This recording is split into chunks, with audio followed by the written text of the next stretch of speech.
에스겔 38장 1절에서 13절까지 말씀 한 절씩 교독하겠습니다. 여호와의 말씀이 내게 임하여 이르시되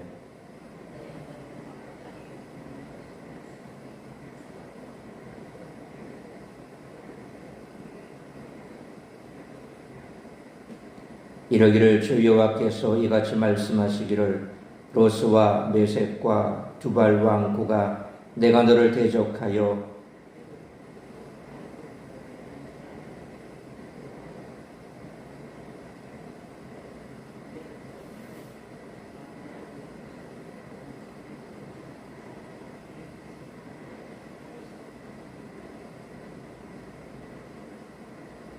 그들과 함께한 방패와 투구를 갖춘 바사와 구스와 붓과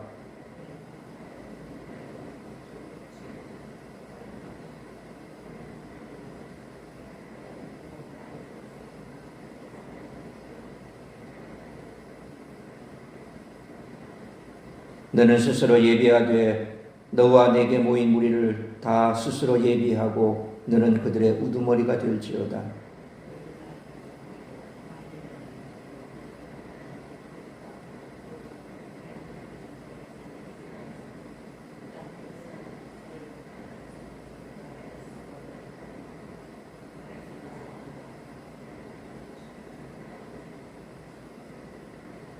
네가 올라오되 너와 내 모든 때와 너와 함께한 많은 백성이 광풍같이 이르고 구름같이 땅을 덮으리라.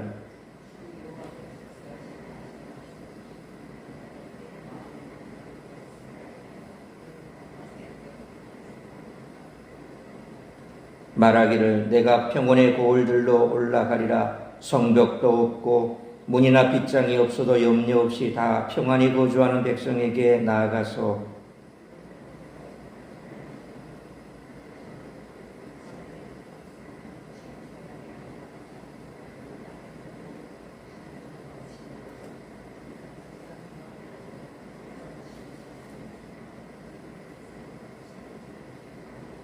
(13절) 같이 있습니다.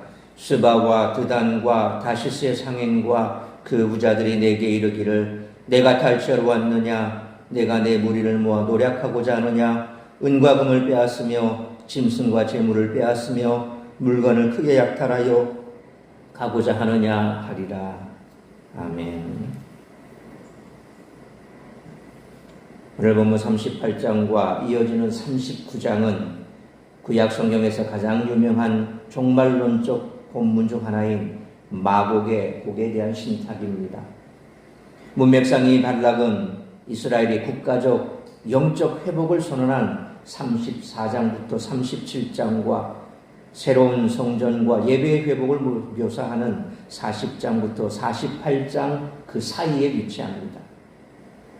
한편 오늘 본문 1절로 13절은 하나님의 백성을 향한 악의 세력의 최후적이고도 궁극적인 공격을 다룹니다.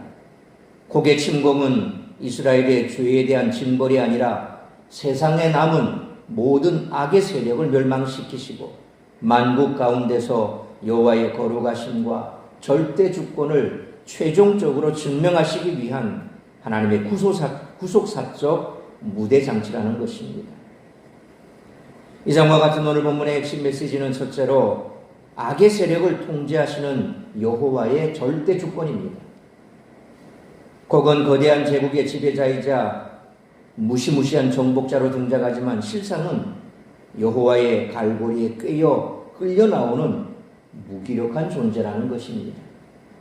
둘째로 언약 백성의 평안과 세상의 탐욕의 대조입니다. 회복된 이스라엘은 성벽이나 문빗장이 없이도 여호와 안에서 절대 평안을 누리는 조용한 백성입니다. 반면 곡과 열방은 끊임없이 약탈을 일삼는 세상의 폭력성과 탐욕성을 상징합니다. 셋째로 여호와의 최종적 현현입니다. 하나님은 곡의 이스라엘 침공을 허용하시지만 이는 그의 그 악의 군대를 진멸하심으로 전 세계 열방이 여호와가 참 하나님이심을 일깨우려는 그런 목적을 지닌다는 것입니다. 오늘 본문은 비유하자면 이렇습니다. 겨우 일어섰는데 다시 사방에서 어려운 일들이 몰려옵니다. 회복의 기쁨도 잠깐, 또 다른 위협 앞에 무릎이 꺾일 것 같습니다. 37장은 마른 뼈를 살리는 환상을 통해 이스라엘의 회복을 약속했습니다. 그런데 38장이 시작되자마자 사방에서 곡의 연합군이 몰려옵니다. 그러나 하나님은 침묵하지 않고 나서십니다. 오늘 본문은 나를 대신해 싸우시는 전능하신 하나님을 보여줍니다. 따라서 이와 같은 오늘 본문의 말씀을 통해 우리들이 깨달아야 할 것은 첫째로 1절로 6절 말씀처럼 하나님께서 나를 대신해 나의 대적과 싸워주신다는 것입니다. 하나님이 이스라엘에게 2절 말씀처럼 인자야 너는 마곡 땅에 있는 로스와 메섹과 두발왕 곧 고게게로 얼굴을 향하고 그에게 예언하라고 명하십니다. 5절로 6절 말씀처럼 곡은 마곡 땅의 왕이자 로스, 메섹, 두발의 최고 통수권자입니다. 그에게 동방의 바사, 남방의 구스, 서방의 붓, 북방의 고멜과 도갈마가 연합합니다. 사방에서 연합군이 집결하는 압도적인 이미지입니다. 그때 하나님께서 3절 말씀처럼 내가 너를 대적하노라 라고 말씀하십니다. 이스라엘의 대적들을 향한 이 말씀이 뒤에 26장 3절, 28장 22절, 29장 3절, 35장 5절에 35장 3절에서 반복됩니다. 그리고 하나님은 4절 말씀처럼 곡을 전쟁으로 불러내십니다. 고대 근동에서 왕들은 포로를 끌고 갈 때 입술이나 코에 갈고리를 꿰는 장엄한 방식을 사용했습니다. 하나님께서는 이 방식을 역이용하셔서 세상에서 가장 강대한 곡의 군대를 갈고리로 꿰어 끌고 가십니다.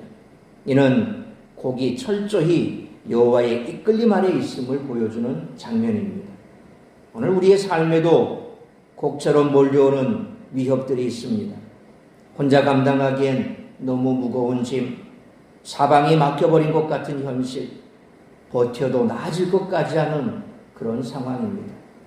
그러나 바로 그 자리에 하나님이 함께 하셔서 우리를 도와주십니다. 하나님이 나를 대신해 나의 대적과 싸워주신다는 것입니다. 그러므로 이런 이스라엘의 하나님이 오늘도 우리를 위해 대신 싸우시고 승리하게 하심을 믿는 믿음으로 담대하게 살아가는 우리 모두가 되시기를 축원합니다.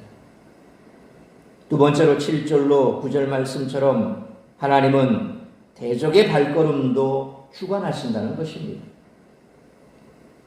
하나님께서 곡에게 7절 말씀처럼 너는 스스로 예비하되 너와 내게 모인 무리들이 다 스스로 예비하고 너는 그들의 우두머리가 될지어다 라고 말씀하십니다.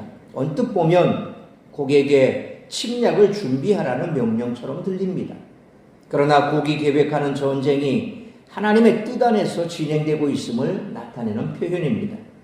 4절에 너를 돌이켜 갈고리로 내 아가래를 꿰고 너와 말과 기병, 기마병 곧 내 온 군대를 끌어내되 라는 이 말이 이를 증명합니다. 곡이 자신의 의지로 이스라엘을 쳐들어오는 것 같지만 실제로는 하나님이 이끄시는 것이라는 말씀입니다. 9절 말씀은 그 규모를 묘사합니다. 폭풍과 구름은 막을 수 없는 재앙처럼 보입니다. 그러나 폭풍도 하나님의 주권 아래 있습니다. 그래서 다윗은 시편 20편 7절에서 어떤 사람은 병거, 어떤 사람은 말을 의지하나 우리는 여호와 우리 하나님의 이름을 자랑하리로다 라고 선포했던 것입니다. 따라서 사방에서 연합군이 몰려와도 모든 전쟁은 하나님의 주권 아래 있습니다. 그러므로 우리를 위협하는 것들이 아무리 크고 두렵게 보여도 모두 하나님의 손 안에 있으며 대적의 발걸음도 당신의 뜻을 이루는 도구로 사용하시는 분임을 항상 기억하고 오직 하나님께 모든 것을 맡기는 우리 모두가 되시기를 축원합니다. 세 번째로 10절로 13절 말씀처럼 하나님은 대적의 악한 계략까지도 꿰뚫어 보신다는 것입니다. 하나님은 10절 하반절에 그날에 내 마음에서 여러 가지 생각이 나서 악한 꾀를 내어라는 말씀처럼 곡의 숨은 계략을 드러내십니다. 그 꾀가 11절로 12절에 구체적으로 묘사되어 있습니다. 곡이 이스라엘을 공격하는 이유는 탐욕 때문입니다. 12절에 세상 중앙에라는 표현은 세계의 중심에 이스라엘이 있다라는 그런 선언입니다. 곡에게 이스라엘은 탐욕의 대상이지만 하나님의 눈에 이스라엘은 세상의 중심, 하나님의 구원 역사가 펼쳐지는 무대라는 것입니다. 13절에서 스바와 드단과 다시스의 상인들이 곡에게 네가 탈취하러 왔느냐라고 묻습니다. 이는 곡의 탐욕스러운 의도를 드러내는 것입니다.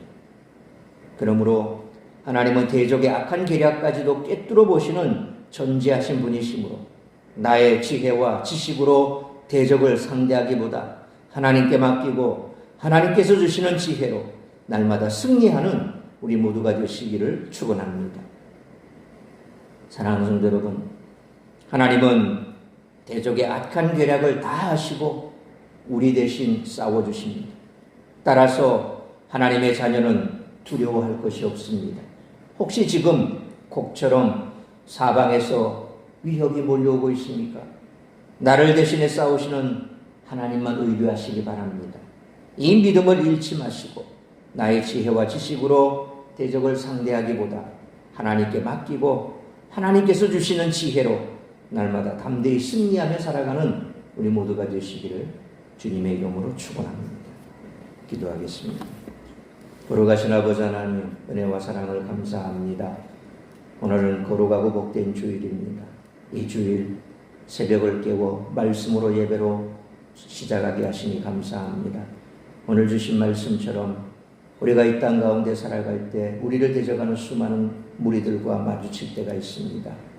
이유 없이 우리를 공격하고 또 우리를 힘들게 하는 그런 사탄의 종노릇 하는 자들이 이처럼 우리를 위협할 때가 한두 번이 아닙니다. 그럴 때 우리가 내 지혜로, 내 권력으로, 내 힘으로 맞서 싸우기에는 역부족일 때가 있습니다. 오히려 그런 것은 우리를 더욱더 힘들게 하는 그런 일이 될 것입니다. 우리를 대신해 싸워주시는 분이 계십니다. 바로 우리의 아버지 되시는 하나님이십니다. 오늘 주신 말씀처럼 우리를 대신해서 하나님께서 싸워주신다고 분명 말씀하셨기에 우리가 이 땅 가운데 살아가면서 수많은 악한 무리들과 맞서 싸울 때에 우리는 두려워할 것이 없습니다. 우리의 대장 되시는 주님께서 우리와 함께 하시고 하나님께서 우리를 대신해서 대적과 싸워주신다고 말씀하시니 결코 우리는 두려워할 것이 없습니다.